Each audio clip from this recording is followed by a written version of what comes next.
Assalamu alaikum warahmatullah. Iremos apresentar a seguir um breve resumo do sermão de sexta-feira proferido no dia 10 de dezembro pelo Khalifa Hazrat Mirza Masroor Ahmad Ayatollah Talab Aziz, líder internacional e quinto sucessor do Messias prometido alaihi salatu wassalam. Neste sermão, Hazur continua a falar sobre a vida de Hazrat Abu Bakr Siddiq radhiyallahu anhu, que foi um dos Badri Sahabas e o primeiro Khalifa do Islã. Vejamos o resumo a seguir. Hazur Talab Aziz começou citando diferentes relatos em relação à aceitação do Islã por Hazrat Abu Bakr Siddiq radhiyallahu anhu. De forma geral, é relatado que ele estava em viagem, fora de Meca, quando o santo profeta sallallahu alaihi wasallam fez o seu anúncio como profeta e convidou as pessoas para a religião. Assim que voltou, ao saber do ocorrido, conta-se que ele se dirigiu ao fundador do Islã e lhe perguntou se ele realmente havia feito tal declaração.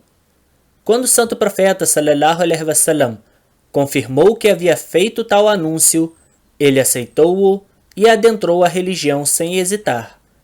Ele disse que conhecia o santo profeta sallallahu alaihi wasallam desde muito antes e jamais ouviu falando uma mentira. Não era possível acreditar que agora começasse a falar mentiras, e ainda por cima, mentiras a respeito de Deus. Após aceitar a religião, Hazrat Abu Bakr Siddiq radhiyallahu anhu pregou a religião para aquelas pessoas que também o viam como uma pessoa verdadeiramente pura, convertendo mais 7 jovens que tinham entre 12 e 25 anos. Desses 7, a maioria estava entre os Ashra Mubashra, ou seja, as 10 pessoas que especialmente receberam a promessa do paraíso ainda em sua vida pelo santo profeta sallallahu alaihi wasallam.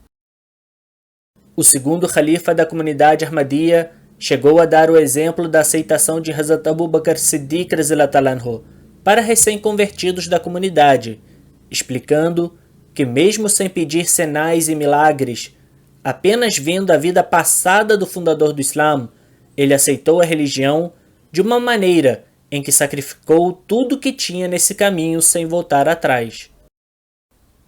A primeira pessoa a aceitar a mensagem do Islã foi a esposa do santo profeta sallallahu alaihi wasallam, ou seja, Hazrat Khadija radhiyallahu anha. Mas muitas pessoas discutem sobre quem foi o primeiro entre os homens a aceitá-lo, se era Hazrat Abu Bakr Siddiq radhiyallahu anhu, Hazrat Ali radhiyallahu anhu ou Hazrat Zaid radhiyallahu anhu.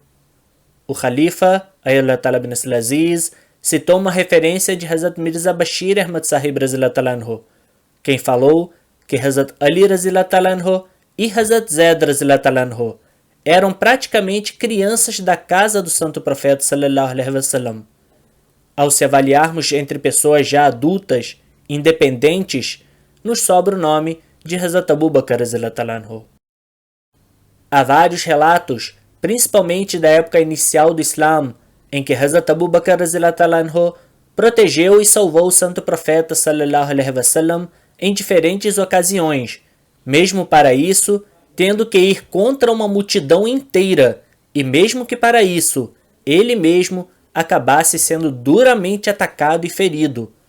É contado que uma vez Hazrat Ali radhiyallahu anhu perguntou às pessoas quem era a pessoa mais corajosa.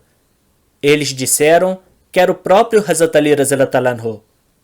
Ele, porém, respondeu dizendo que a pessoa mais corajosa era Hazrat Abu Bakr radhiyallahu anhu, pois quando da ocasião da batalha de Badr, quando houve uma discussão sobre quem ficaria de guarda sobre a tenda do santo profeta, foi Hazrat Abu Bakr radhiyallahu anhu quem se prontificou para guardar-lhe em sua proteção contra os inimigos. Quando muitos escravos aceitaram o Islã e então passaram a sofrer violentamente nas mãos dos seus possessores, Hazrat Abu Bakr radhiyallahu anhu procurava conseguir dinheiro e libertar esses escravos do sofrimento. Ele comprava esses escravos e depois os libertava, tendo feito isso com vários sahabas conhecidos, como Hazrat Bilal radhiyallahu anhu.